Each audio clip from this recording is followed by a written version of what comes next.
Hello, beautiful friends. Yes, this is actually the mantra that changed my life. I got it all mixed up yesterday because they come from the same album, the ones I was playing. These all come, well, I have two.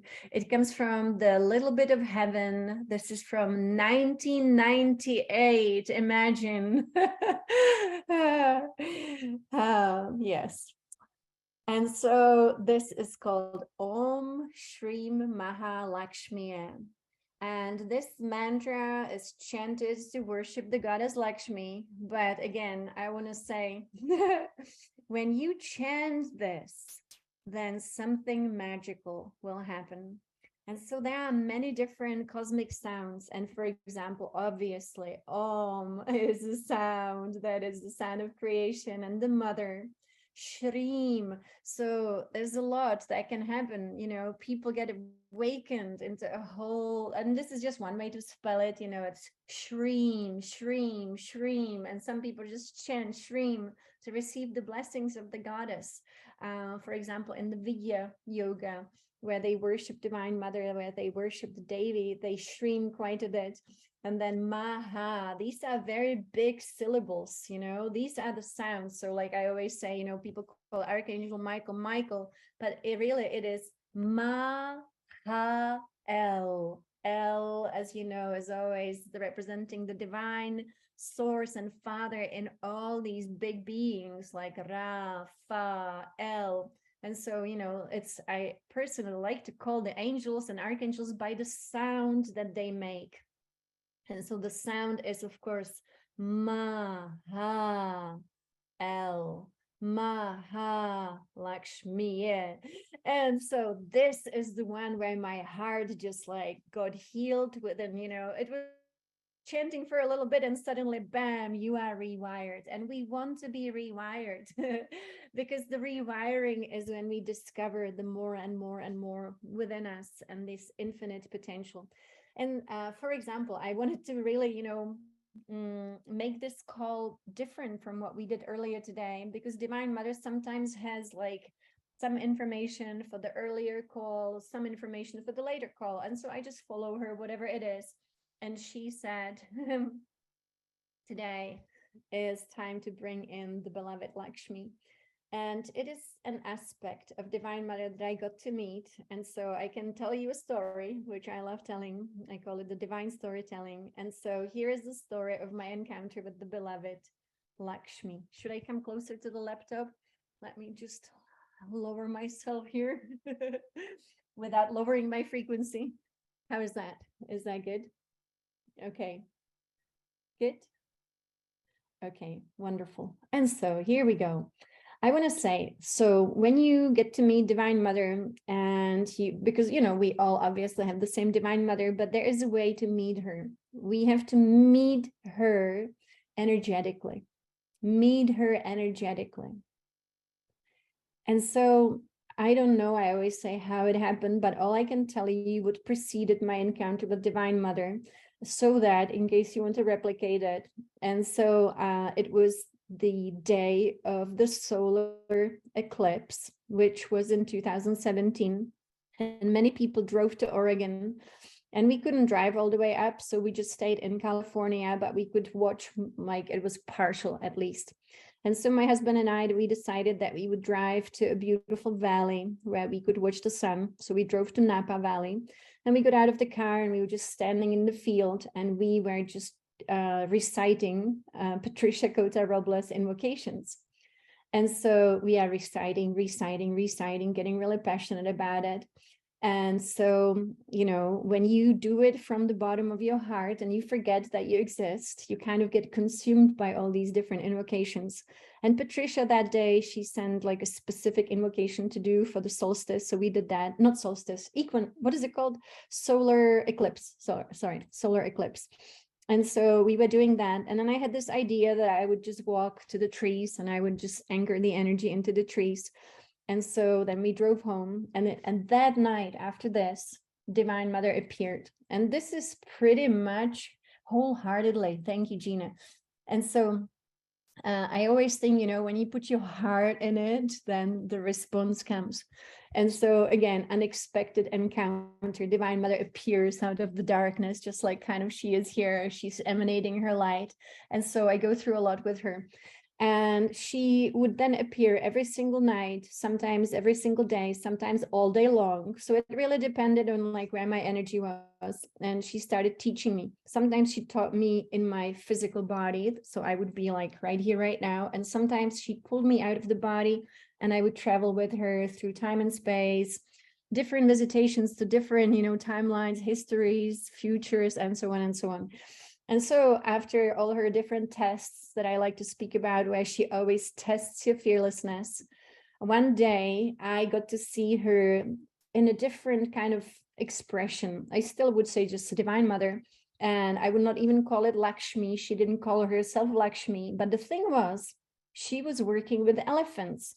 And so I was Googling which expression of Divine Mother had elephants. And so I came across Lakshmi. And it would make so much sense. Again, she didn't introduce herself as Lakshmi, so I'm kind of making that up, but I want you to know. And so, but she was surrounded by elephants. And she was giving me this awful lesson. And I've mentioned this lesson before, but today we will be rewiring our mind. And this is very applicable to our mind. And so why? Divine Mother took me with her to the time of Mu. And this time I was there and I was a water being, but I was in a female kind of water being body. And I was looking from my water at the world around, and I felt who I am very strongly, so connected to Divine Mother. And there were many water beings who all belong to the creation of Divine Mother. And deep down, we just loved her. We knew exactly who we are, where we belong. And so from my perspective of a water being, I was able to see what was going on the surface. And that is when I knew that something quite terrible happened on the surface, and that these other beings arrived from another, let's say, planet, star system. I don't know where they arrived from. And so I saw the energy field because, we were clairvoyant, all of us.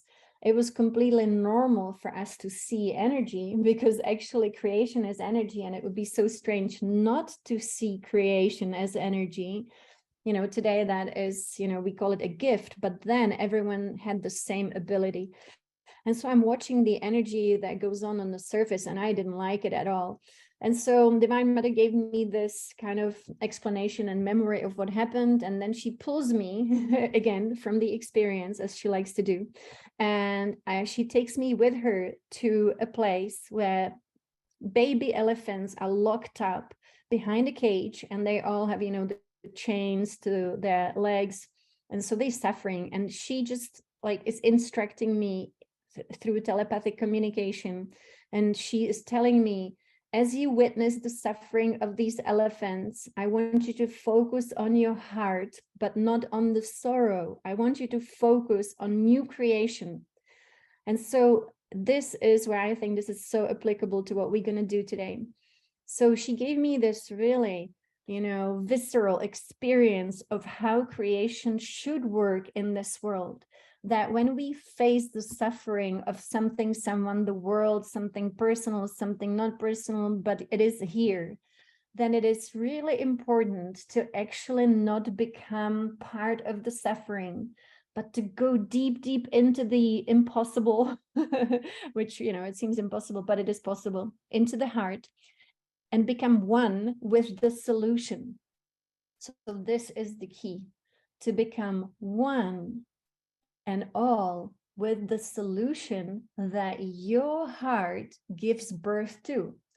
So this example, I think it's so clear the way she was teaching it, because as a normal human being, you look at the suffering of baby elephants or whatever else it is, children, adults, it doesn't matter.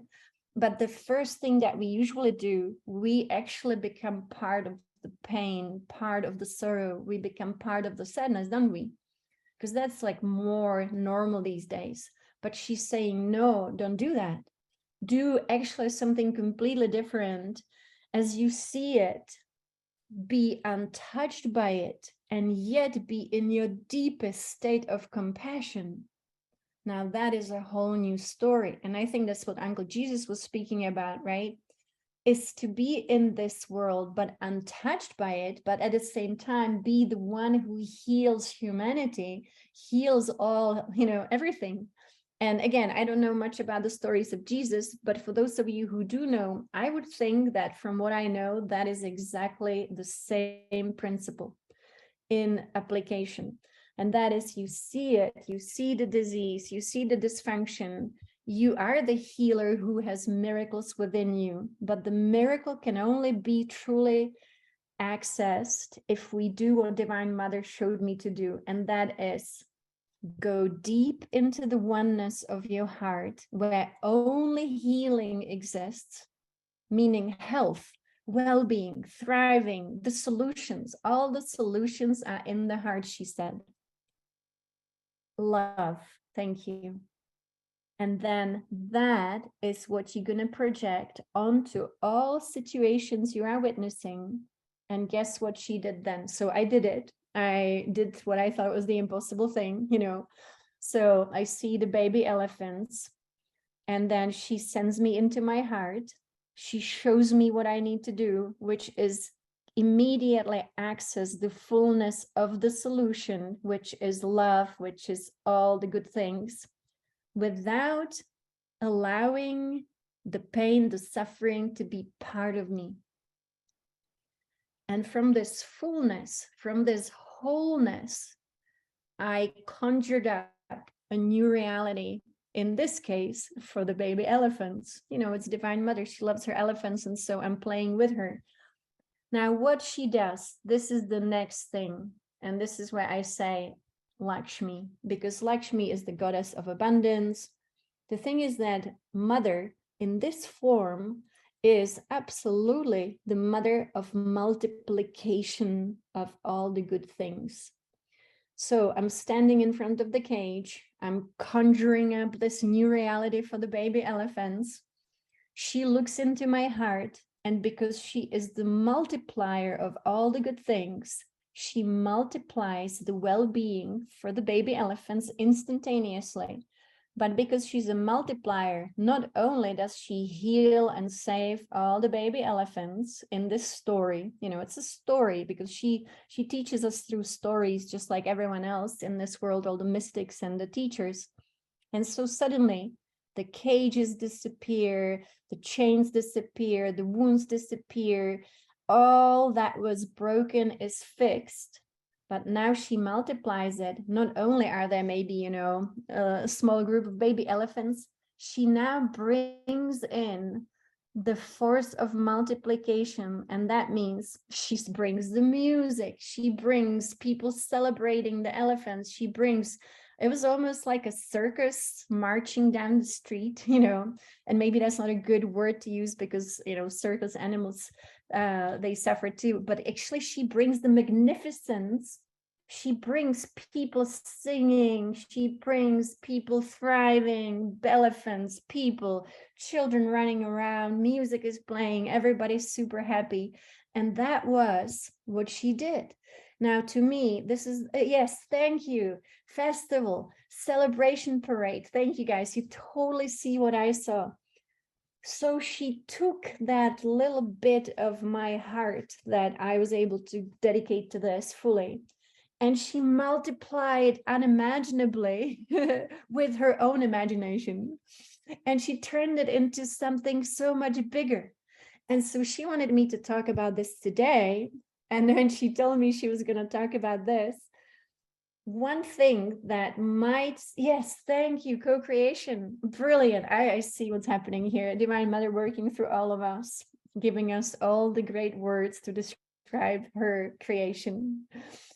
See, and so can we apply this to our lives? Can we apply it to this world? Yes, it's difficult. Absolutely. Especially if it's something so personal like your life, your family. But yes, that is the healing power. This is the healing power. Now, this is not a fairy tale. This is exactly how Divine Mother works. And she wants us to know this. So just a little thing about Divine Mother. In this world, her energy is becoming more and more visible, actually, in the sky. And I mean, I didn't know this until she told me this. So I was at Mount Shasta, and this was in 2022. And so it was last year, and it was for spring equinox. Divine Mother told me she wants me at Mount Shasta, and this was before we bought the sanctuary. And so we rented an Airbnb at the base of the mountain, and it was amazing. In the morning, Divine Mother pulled me out, like, come out with me. I want you to come out. I want to talk to you. And she was giving me some kind of prophecies about what's going to happen on planet Earth and within the cosmos.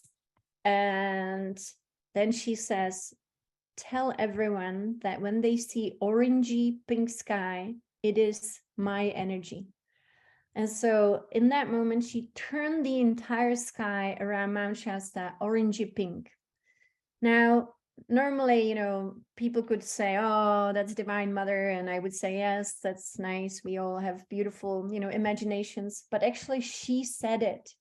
And so as she said it, she also said this to other people around the world, because I've heard others who had encountered with Divine Mother.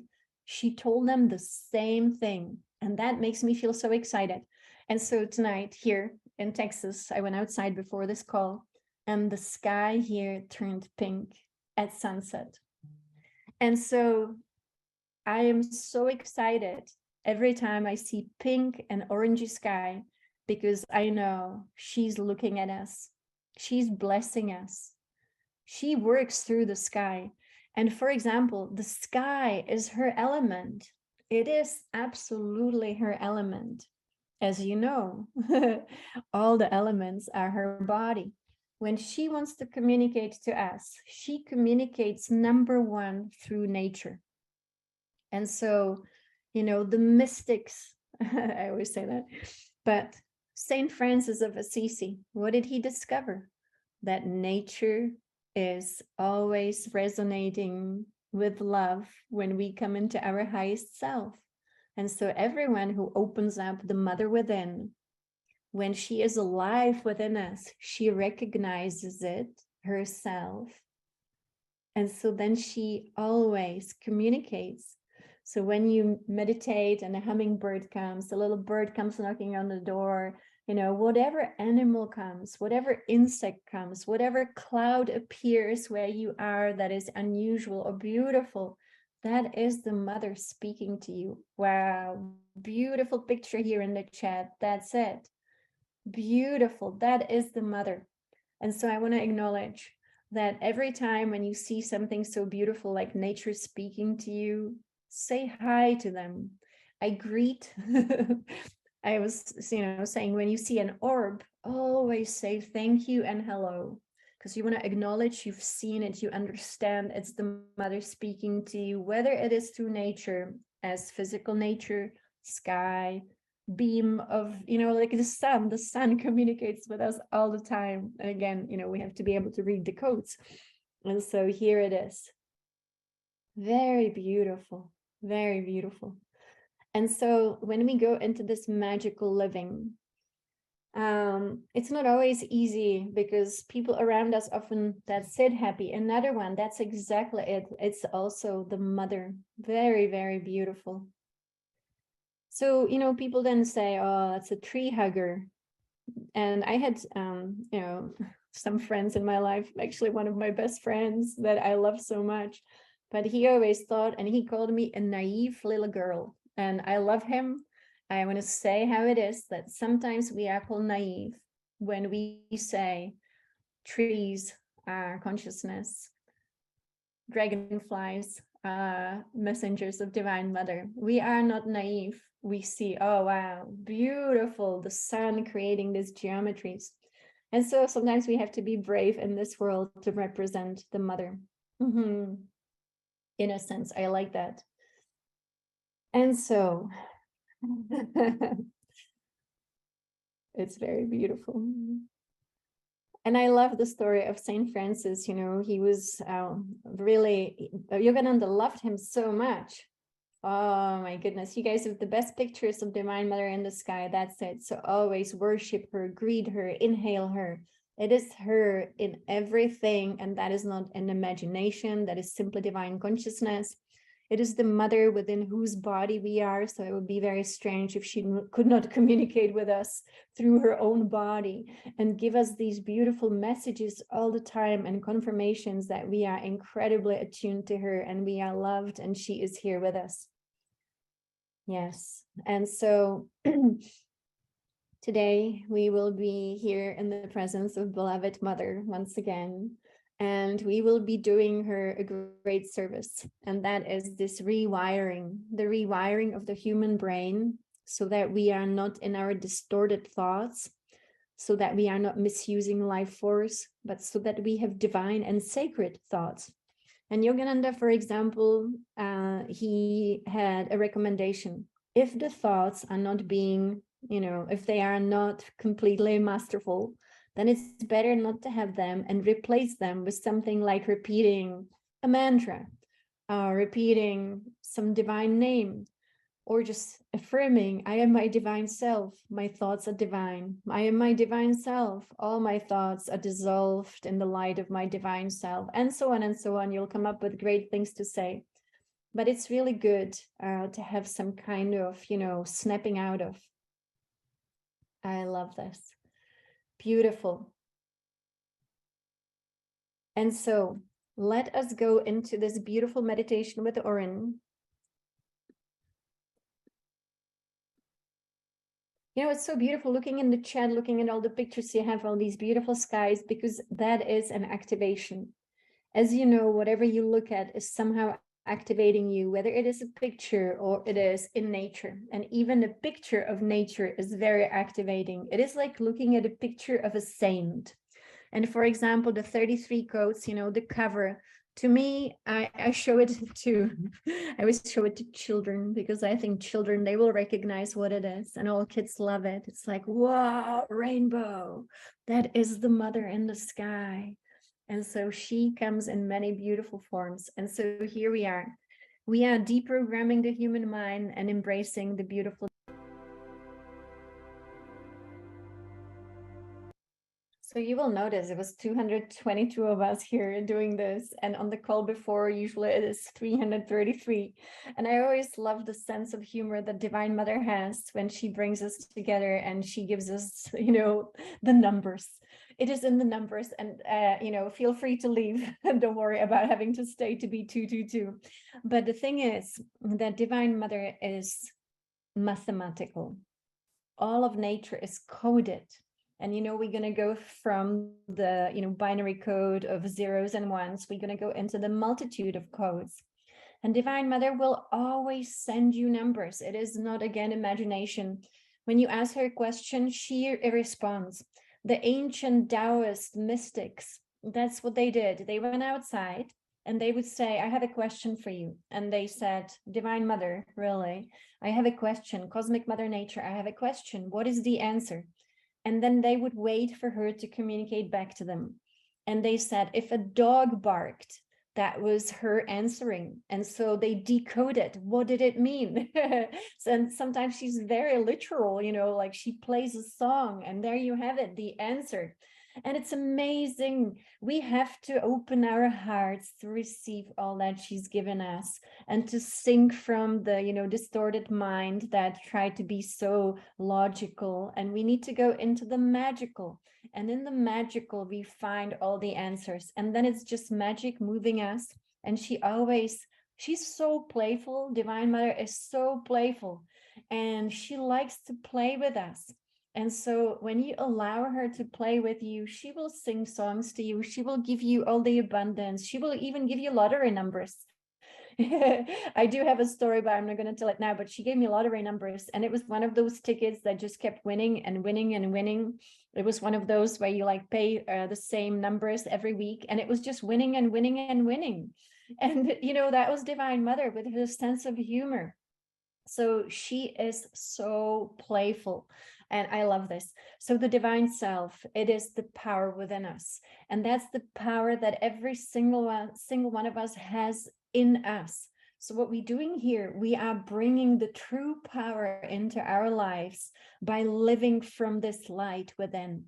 And if you find anything that is distorted, don't worry about it too much. Just shine the light upon it and allow it to dissolve. So I wanted to say I opened up my calendar for April and May because I know my schedule, just for a few sessions. And I wanted to say about these sessions, for example, so I'm a seer, and so I see into the causal plane of, for example, what is the energy like? And so I can go with your divine self, with my divine self, when the two of us meet at that level. We go to the causal plane then. I talk to your divine self, and your divine self is you talking back to my divine self. We are fractals of God talking to each other. This is the greatest service we can do to Divine Mother. Clean up, the causal plane, and then allow for the new to sink into you. The thing is, Divine Mother gave me another thing to do, which is fun. I've been doing that with every one of you for the sessions. She says, anchor all the new energies into the earth so that they can emanate to the person ever, ever, ever more with this new clean blueprint from the causal plane. So to me, this is now magic unfolding. This is how magic happens. If you listen to Patricia, what does she say? Well, you already have the new earth on the causal plane. Now it's just about the time. How long is this gonna take to come down into this plane? Well, how long is up to us. We clean up our energy fields and bam, everything just falls into our lap. Miraculous healing, miraculous things, physically, emotionally, mentally, etherically. It has to be, just to empower those of you who are working through, for example, physical issues. Those are very, it's a big burden, right, to live with when the health is not there. And so I personally experienced miraculous healing. For example, it took 2 weeks, but I went from, something where the doctors say, oh, goodbye, you leaving planet Earth. And my guide said, goodbye, you leaving planet Earth. And I was like, no, not yet. I'm not done yet. And my guides was super, super excited. I was leaving because they said you completed your mission in 2008. So time to come home. But I had a little kid and I was like, are you serious? I'm not going anywhere. And so I asked for the permission to stay. And so I worked for 2 weeks, energy work, clean up the energy, clean up everything. Yeah, that story I didn't tell. I think I told it once, but I completed my mission, and my guides came to me and they said, okay, so this is a portal. You will go through this portal. Tomorrow you will get sick. We'll make you sick because we need you to leave immediately. Finished, done. And there is a portal that will lead you to the world where you belong. They took me through the portal. They showed me the steps. I was so blown away, but I was like, no. My daughter was 8 years old. I'm not going anywhere. But to our guides, death doesn't matter at all because they don't see it this way. They get excited when we get to join them again in higher planes, right? Because everybody who came here on a mission, this is not an easy place to be. So they gave me everything, meaning you're going to get sick tomorrow and this is it. And so I was asking them, please, can I negotiate? And so I negotiated with them. And so we need to negotiate with the divine forces that work through us. If the mission is over then, and you want to stay for your family, for example, like I did, then we need to clean up all that is written into our energy field.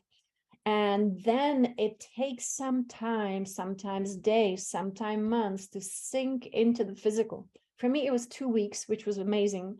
But again, a lot of work went into it. But I just want to say the amazing power that we have to work with our divine self, to even change our destiny, to get a new destiny, to negotiate a new contract. We have contracts, not so much with each other, like we do have a contract to be here.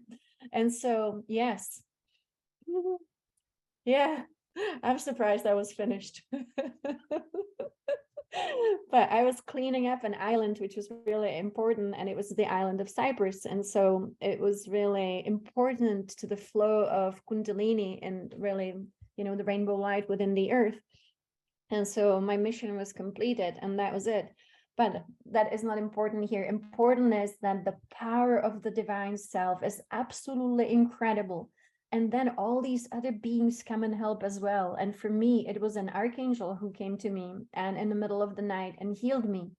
But, again, tada, the power is immense. No condition is not changeable. Everything is changeable. But the thing is, number one, we always have to change the causal plane first. So whatever condition we have, physically, emotionally, mentally, etherically, causal plane must come first.